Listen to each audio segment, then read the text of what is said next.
This is a show about facing fear, unlocking courage, and taking action. Courage isn't necessarily a daunting thing. It's going to give you more purpose. It's going to give you more drive. It feels like making a courageous decision is going to get you closer to who you aspire to be. It's knowledge plus faith plus action equals courage. That was the aha moment where I realized after a 3-day bender, I'm 21, maybe 22 now, something went off in my mind. Higher power, whatever it was like, Karena, you're going to die like this, or you are going to do something great.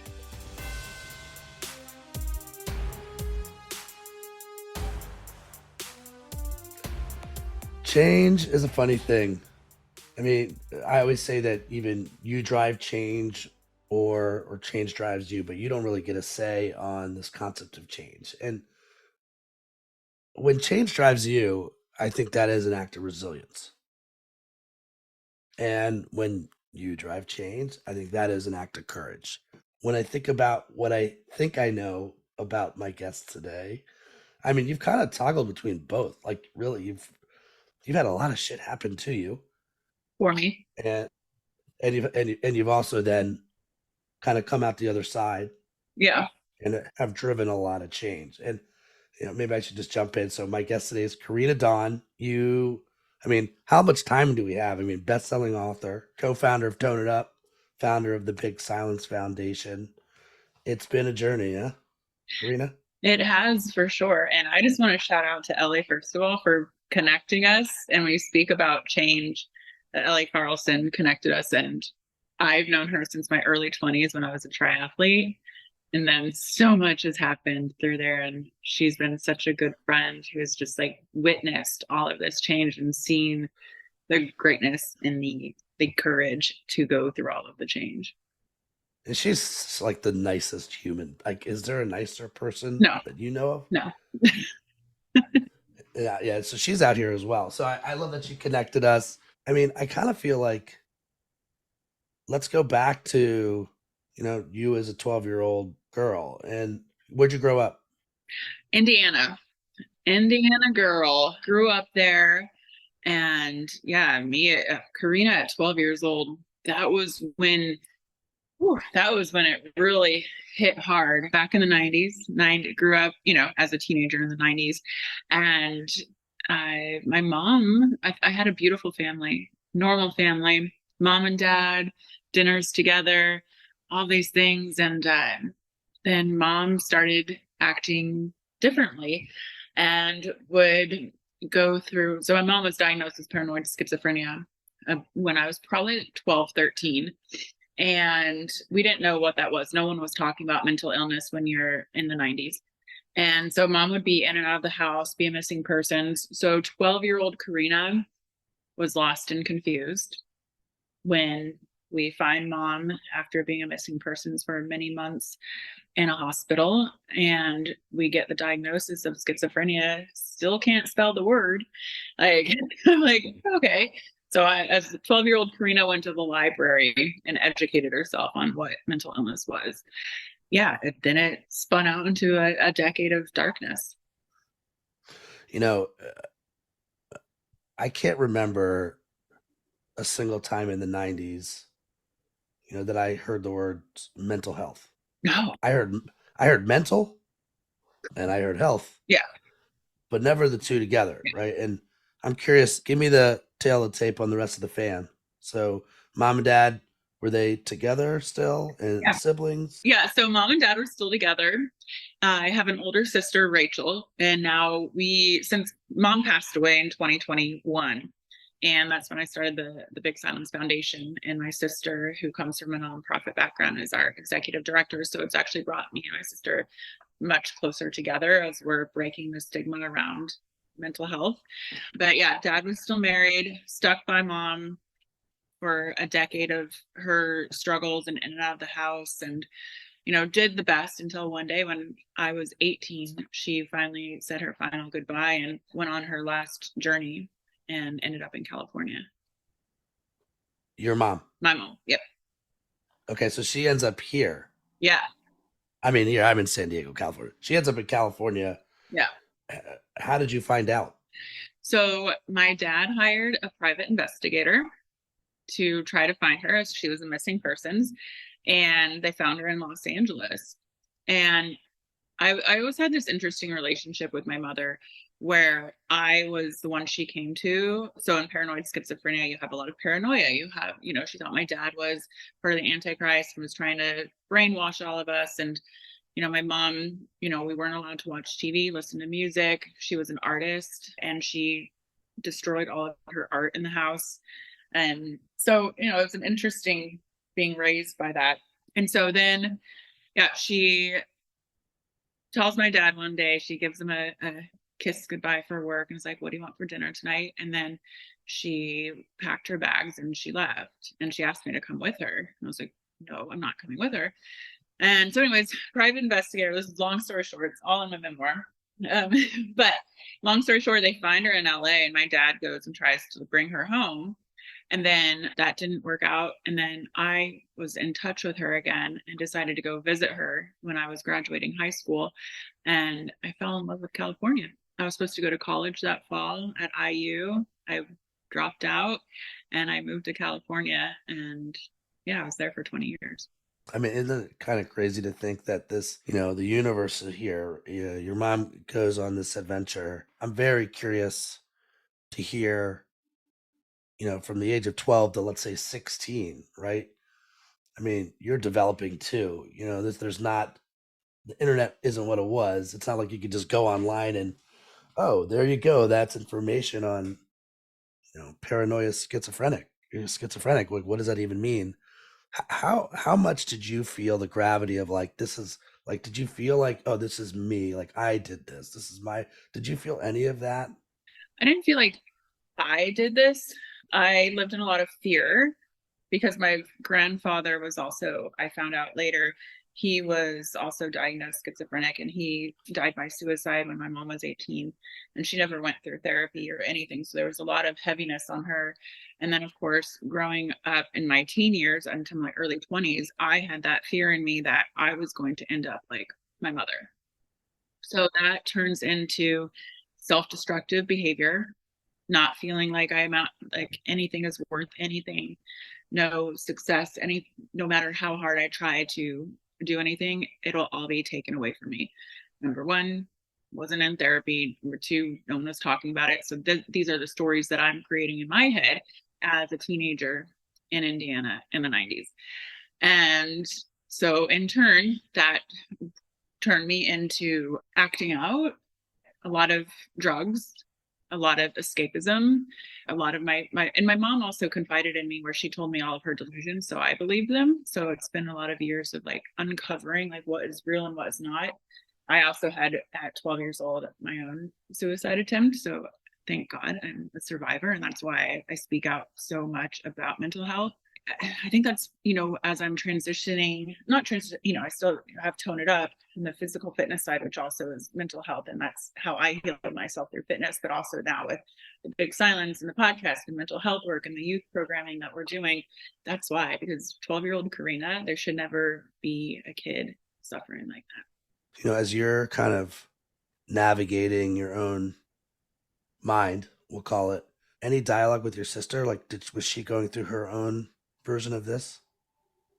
She was. So the relationship was so different. My mom was very, I would say, more harsh and mean to my sister. And kind of, I was like the golden child, I would say. So there was two different relationships. And so Rachel and I didn't really communicate too much growing up about our relationship with mom. I think we both were just in our own confusion and she was doing her own thing. I was doing my own thing. Let me just throw this out there. I mean, it's your story, right? So I know, but I can only imagine how many times you've had to tell it. Mhm. And I know it's the first time that my audience is hearing it, but thank you for sharing it all and for going there.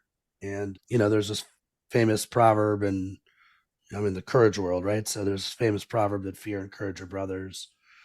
Or I should probably say fear and courage are kin. And like you can't get to the courageous move without channeling it through fear. But what most of us do is we suppress fear versus address it. In your mind, when you come to California, is that when you, and maybe it's before, but do you feel like fixed mindset, growth mindset, all of a sudden you're in like this upside down world, couldn't be any different than Indiana? Is that when the universe starts to change for you and open up and endless possibilities, or was it before then? It took years in California. So I moved to California. I was 18. I was into raves, and I heard the raves were really good. And for those of you not listening, or listening but don't know what a rave is, it's like DJs and drugs and dancing and like just a party. And I knew all the good DJs, and then I ended up, I just, the beach was beautiful, and I just thought, again, I'm still in that mindset of I will end up like my mother, so fuck it, like just have fun. And so then it went from raves, and then it was the Hollywood scene. Got a lot of good stories about that, from 18 to 21 in that scene. And then finally that was the aha moment where I realized after a 3-day bender and was at a park, and when the depression starts to set in, and I was like, okay, I'm 21, maybe 22 now. And it's like, wait a second, like something went off in my mind that I believed versus the stories I was telling myself in the past. I'm not going to be like my mother. And Karena, you are meant to be something greater. So how do you shift your life? And it was like, okay. I was like, there's just something, a voice, a higher power, whatever it was. It's like, Karena, you're going to die like this, or you are going to do something great. And so it was then I thought back of when I was my happiest. And as a little girl at like 11 years old, I ran a half marathon. And then I also, before my mom was diagnosed, she used to work out to Jane Fonda VHS tapes, and Love it. yeah, and I would watch that and be like, I want to do that when I grow up. So I remember these little happy moments as a kid, and I was like, okay, let's go back there. And this is before I did all the inner child work and all of that. And I went back there, and I signed up for a triathlon and got into training and running as my therapy, and writing and doing all the hard things that you don't want to do that make you uncomfortable, like swimming in the ocean in the morning. Wasn't looking forward to it, but it's something that you do, you never regret it when you're done. You have this accomplishment. So I had never accomplished anything in my life. I always gave up because I didn't believe in myself, because I thought I was going to be like mom. So I signed up for a women's triathlon in San Diego. And when the day came, I drove down there by myself in my car, left at 2 a.m. And I went there, and I did the race, and I crossed the finish line. And I was like, wow, I accomplished something. I did it. And that was the shift that it took, to just like one little step like that, training for something, crossing a finish line. I literally was like crying as I crossed, because I was like, you know what, Karena? You can do anything. Do you remember the drive down? I do. Yeah. Give me, like, are you at that moment? Are you battling yourself at all? Or you just like keep that little voice quiet? Are you accepting the little voice? There was like excitement and fear.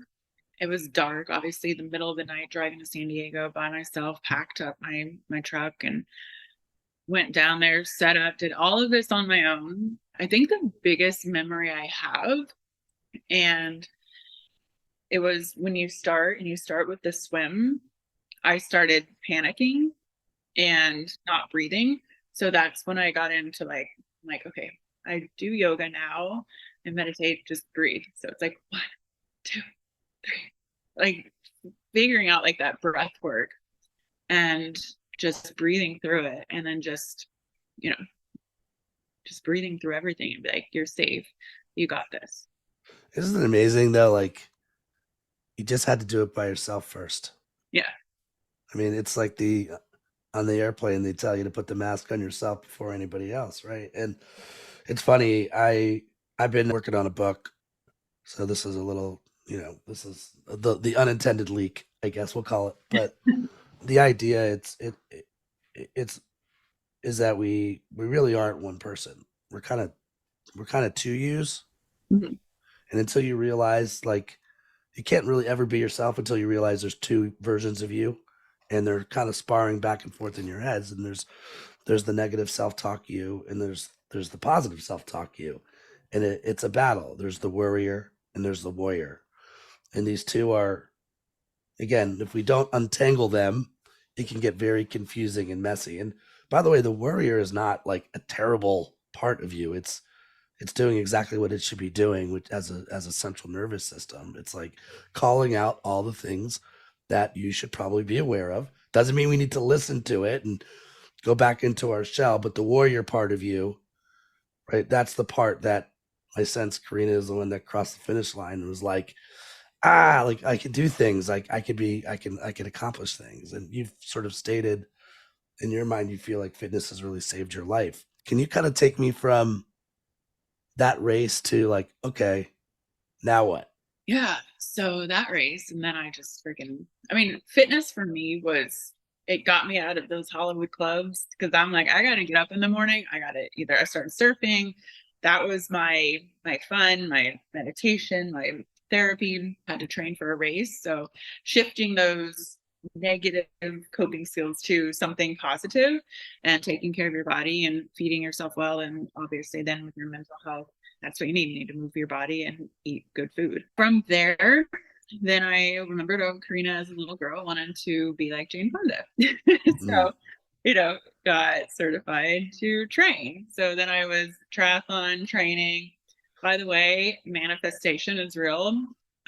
Once we started Tone It Up, we actually worked with Jane Fonda and did. Get out. Isn't that crazy? Yeah. I mean, did you tell all? Did you share? Yeah, I did. Yeah. And yeah, I don't remember how we met Jane. Yeah, so I go there, I'm working in fitness, and that's where I met Ellie. It was when I was triathlete and she was at Zoo. Then I met my now business partner, Katrina, with Tone It Up. And we met at the gym, of course.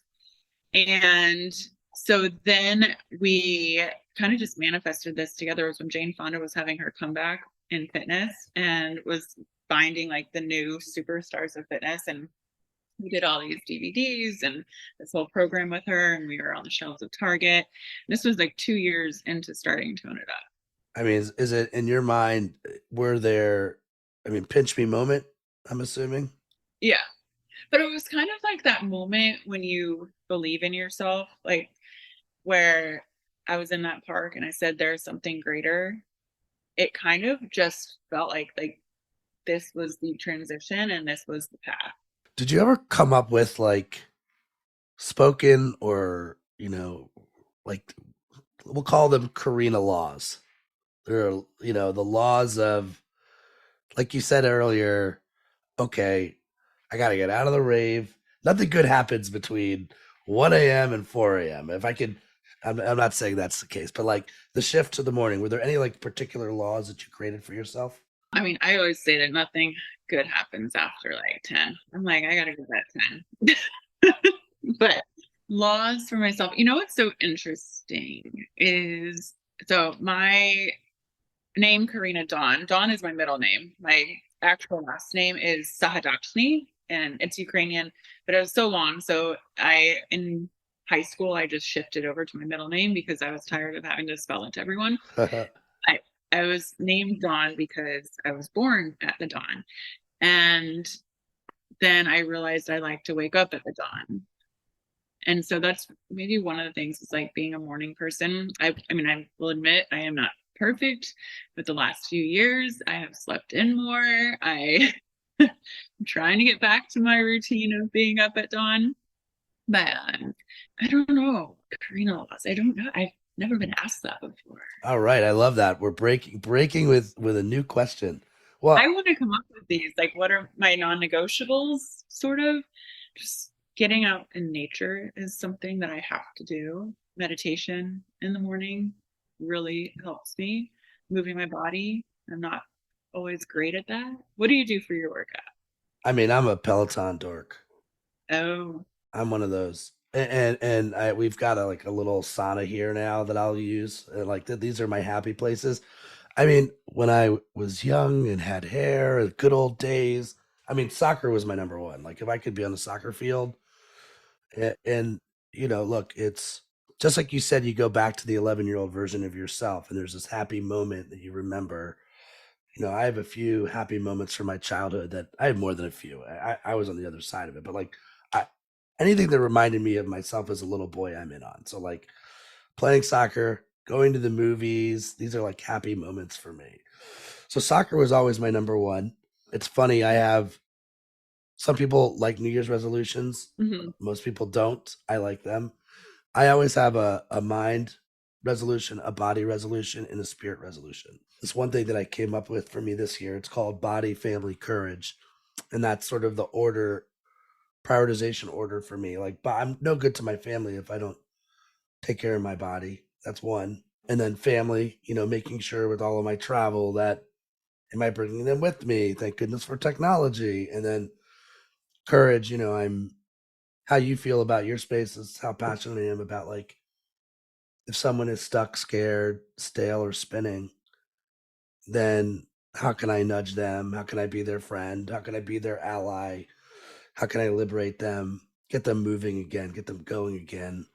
So I try all of my time that I spend is usually body, family, courage. And and that works for me. And it keeps me on my straight and narrow too. Not like I'm going clubbing anymore at 2 a.m. here in San Diego, right? But it's an audit. I audit like, okay, is this really helping me move my agenda forward here in my life? And someone once said, it takes you 40 years to figure out who you are and the next 40 to be that person. And I'm trying to stay true Mhm. to that particular person. So Yeah. you said you and your sister, you've launched the Big Silence as a foundation. And so I'm assuming it was the book first, correct? Yeah, well, it was the book. The book had a different title when I was working on it for 5 years.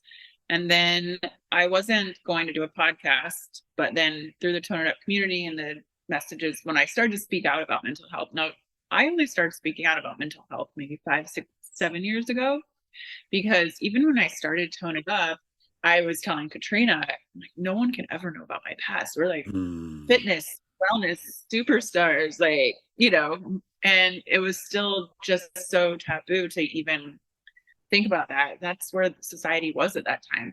So finally, then I started speaking out about it as my own healing process, because I think it's breaking that silence and actually stop, speaking about what we've all been through, then you actually connect with other people who are like, well, me too, like I went through this. So then through the community at Tone It Up, and I realized like, okay, I'm going to start a podcast just focused around mental health. And I was just trying to come up with brainstorming like 50 different titles, and everyone I knew like came up with Big Silence. And then then my publisher was like, I love that for the title of the book. So now it's the foundation, the podcast, and the book. So give me a pie chart of your time. Like where does it go percentage wise? What goes to Tone It Up? What goes to the podcast or promoting the book or the foundation? Equally, depending on the day. It's actually very difficult. You have your hands in a lot of different things too, like being from a creative to then a business person and then this, and like shifting. It's really, I still haven't figured all that out. Right after this, actually in 20 minutes, I have to jump on a Tone It Up call. So there's one thing about me. I had to take a personality test for work for something to see how like you work best. And it showed that everything that, like, for me to be fulfilled in my career, I need to be helping people and making positive change. And so with Tone It Up, it was, we started 14 years ago. It was, okay, let's teach women that you can have community, you can work out and have fun, and you can have a space of no judgment. And so then it transitioned. I see, the progression of, okay, let's talk about why we really work out. Let's talk about why I started running and doing triathlon. It was because it was healing and it was really about mental health. So now there's that connection of mental health and movement that people are talking a lot more about, and, bring in meditation.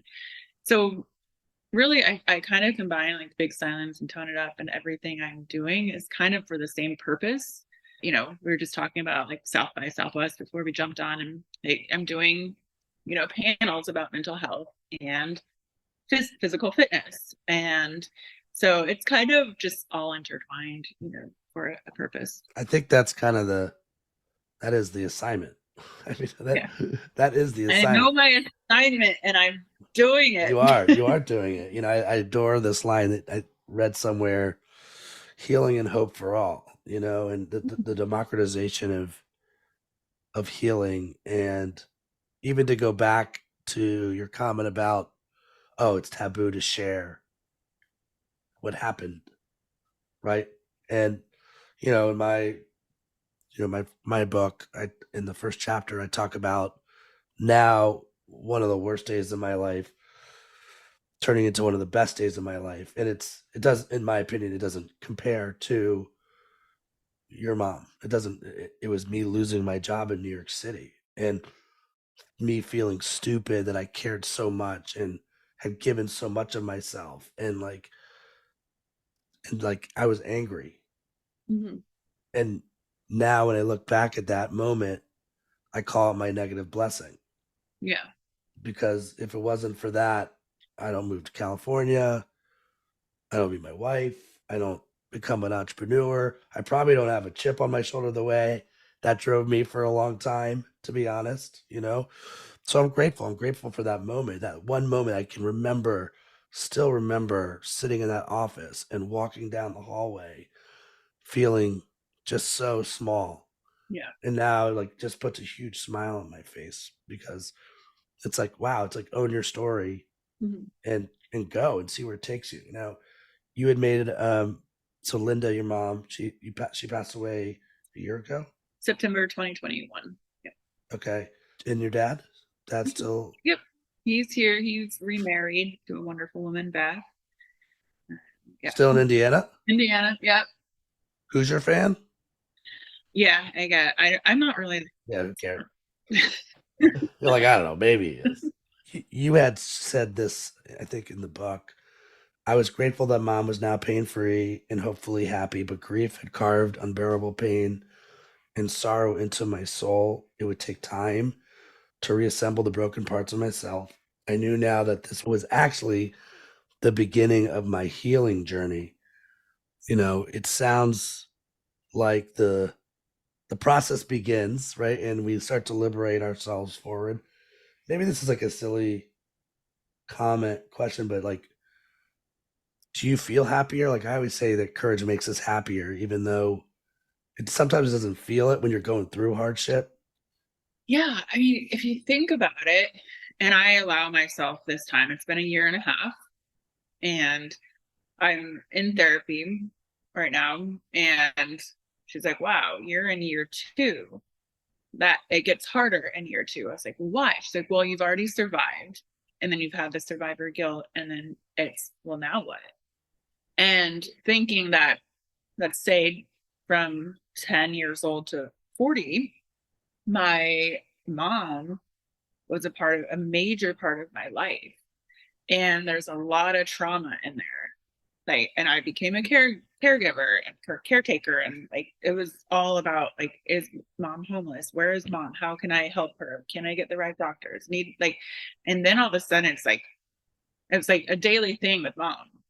And then it's gone. So then it's like, well, who am I? What do I do with this time? There's this space in my brain that now I get to put somewhere else, which I do put into the foundation and the programming, and then now giving back. But it's an interesting process. And even with my husband, he was a big part ever since we were married. We took care of mom, of Linda. And so it's kind of figuring out that relationship too. Mm-hmm. So because we've been married together 10 years, married 6.5, but literally we get back from honeymoon and mom's a big part of the life. And so it's had us, we're in couples therapy now. I think it is a big part of it, like redefining roles in life. Mm-hmm. Well, optimism is my number one core value. Yeah. My personal number one core value. And so this might be like a Captain Obvious moment from someone that has optimism as a number one core value. But like, how awesome of an opportunity it is for you and your husband to like manifest again. We're back to manifestation, what the role looks like. Yeah. Right. I get it. It's reactionary. Like from the second you're married, the honeymoon period is over. Right. And to use your middle name as a last name, and now the dawn of what you do next, and like what those roles and responsibilities look like. I think it sounds like it's a pretty special time for you guys to sort of navigate what comes next. And by the way, where can people learn more? Just if they want to learn more about the foundation, where should they go? thebigsilence.com. Okay. Yep. Good URL, easy to remember, right? Okay, here's the last challenging question of the day. Okay. So if there's the big silence and you're on this mission, what's the big spoken? What's the big spoken now? Like, how do I say it louder? Yeah, what's the story that you want people to speak about, not be afraid of? Not be afraid of their past, their present, being who they are. And genuinely, I think that's my biggest mission, is this is who I am. I always say, just be a good damn person. Like, that's it. Just be a good person, and you have your flaws. Just don't be an asshole. Like, and just, it's okay if you have trouble in your friendships, your marriage, your this. Like, life is not perfect. Let's talk about it and move through this together. If you have a family member who, or yourself, that needs help, then reach out. Like, let's speak up, and with no judgment. I think it's so important. And I am by no means a perfect human and perfect in relationships, marriage, calm mom of 5 with my dogs. Like, and that's okay. I just, I think we deserve to all live this life in the most state of joy that we can, and just work towards that. Well, I think we've clearly identified another Karena law, which is don't be an asshole. Yeah. Right. So like, go to sleep before 10 and don't be an asshole. We are on our way. Yeah. Making major progress today.